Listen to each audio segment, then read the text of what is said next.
Ipinagmalaki ng Iran ang kanila umanong pagsira sa mga aircraft ng Amerika at sinabi nilang uubusin nila ang mga air assets ng Amerika gamit ang kanilang bagong air defense system habang patuloy pa rin ang kanilang paglunsad ng mga missiles kabilang ang pinakabago nilang one-way attack drone. Muli naman itong tinamaan ang Israel at 4 na mga sibilyan ang nasawi. Kaya't dito ay nagalit na naman si Netanyahu at Katz at agad na inatasan ng Israeli Air Force na gumanti ng mas matindi sa Iran. Kaya't dito ay muling ipinaranas ng Israel sa Iran ang bagsik nito. 10 high-ranking official ng Iran ang kumpirmadong todas. Habang ang Amerika naman ay gumamit naman ng mga B-2 bombers upang wasakin ng isang headquarters ng IRGC sa ilalim ng lupa. Gumamit din ito ng mga B-1B upang durugin ng iba pang mga targets sa Iran. Sa patuloy na tumitinding gyera, proud na proud ang rehimeng Islam sa Iran dahil sa husay umanong makipaglaban ng kanilang militar. Ito ay matapos umano nilang mapabagsak ang mga HC-130 aircraft ng Amerika sa panahon ng rescue operation. Pero ayon sa CENTCOM ay sadya nilang sinira ang aircraft upang hindi umano mapakinabangan ng IRGC dahil na-struck ito o hindi makaalis sa disyerto. Inakusahan naman ng rehimen ang Israel na sangkot umano ito sa isang rescue operation pero itinanggi ito ng Israel. Ngunit kalaunan ay inamin ng CENTCOM na tumulong umano ang Israel sa pamamagitan ng pagpigil sa daan-daang IRGC na patungo sa lugar kung saan isinagawa ang pag-rescue. Sa isang satellite image ay makikita ang 28 butas sa mga kalsada na sinira ng Israeli Air Force upang madelay ang paglusob ng mga militar at mga sibilyang armado. Kaya't nang makarating ang mga ito sa lugar ay tapos na ang isinagawang rescue operation ng US Forces. Habang inimbitahan pa ng Iran state media ang pinuno umano ng mga sibilyang armado, sa isang interview ay doon niya ikinwento ang kanilang pag-atake sa mga aircraft ng Amerika. Anya, nang makumpirma nilang US aircraft ay agad nila itong pinaulanan ng bala at ang purpose daw nila ay upang ipaghiganti ang pagtodas kay Ali Khamenei. من دیدم 2 تا بالگرد از اون بر روسا دارن میان میرن جنگنده اومد خیلی دستت پایین از هلیکوپتر پایین کرد اینطوری ویراژ رفته بود بالا اینطوری رفته بود بالا من اصلا مسلح کرده بودم یکیش ارتفاع بالا اومد جنگنده ها دنبالشون کلشون بودن وقتی یکیشون دستت بالا اومد من 2 تا تیر شلیک کردم یکی. Inihayag naman ni Admiral Brad Cooper na habang isinasagawa ang rescue mission, ang kanila namang B-2 bombers ay nakisabay sa pag-atake at winasak ang isang IRGC headquarters sa ilalim ng lupa sa labas na bahagi ng Tiran gamit ang GBU-57 Massive Ordnance Penetrator Bunker Buster. At kalaunan ay kinumpirma ng US intelligence na total obliterated. That while that rescue was ongoing over the weekend, that CENTCOM commander Admiral Brad Cooper directed a strike against an IRGC underground headquarters outside of the Iranian capital of Tehran. Fox News has learned that B-2 bombers were used during this strike, along with massive ordnance penetrators, bunker buster bombs, to target this facility, the same weapons used in Operation Midnight Hammer.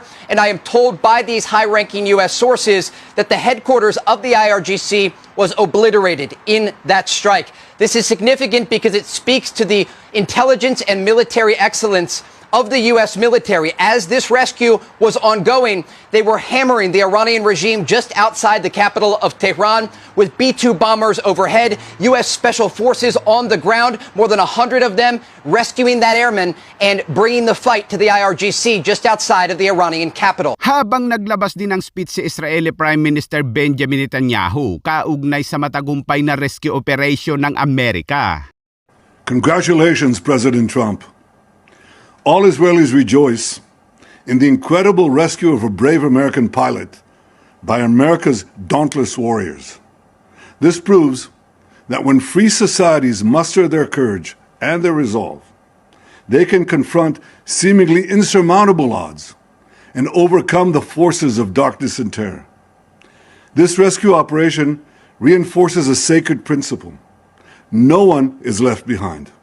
This is a shared value demonstrated time and time again in the history of both our countries. As a nation that repeatedly carried out daring rescue operations, and as someone who was wounded in such a mission, and lost a brother in the Entebbe rescue, Israelis and I, we know what a bold decision you took. President Trump, Donald, my dear friend, once again, your decisive leadership brought another great victory to America. I salute you.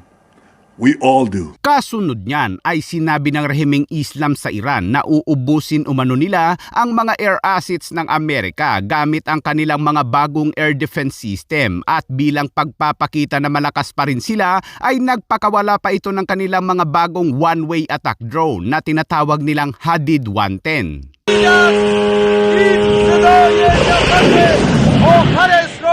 Agad pa yang sinundan ng mga missile strike. Ang iba ay nasalag habang ang mga mayroong kargang cluster munition ay dire-diretso sa syudad ng Israel kung saan sapul na naman ang gusali. Mga gusaling wala namang kaugnayan sa militar kabilang ang isang 5 palapag na bahay na ito. Wasak ang nasabing bahay ng sibilyan at ayon sa report ng Homefront Command ay 4 ang nasawi at wala umano sila sa kanilang safe room at ang masakit pa dito, ang nasawi ay isang kabayan nating Pilipino. May iba pang tinamaan ng mga civilian areas at sa investigasyon ng Homefront ay 15 munition ang nakapinsala sa lugar at dahil dyan ay umapoy na naman sa galit si Netanyahu at Israeli Defense Minister Katz dahil mayroon namanong nasawing sibilyan. Agad na inatasan ni Katz at Netanyahu ang puwersang panghimpapawid ng Israel sa pamumuno ni Air Force Commander Tomer Bar na sirain ang mga mahahalagang infrastruktura ng Iran at dito ay nag-flex pa ang Israeli Air Force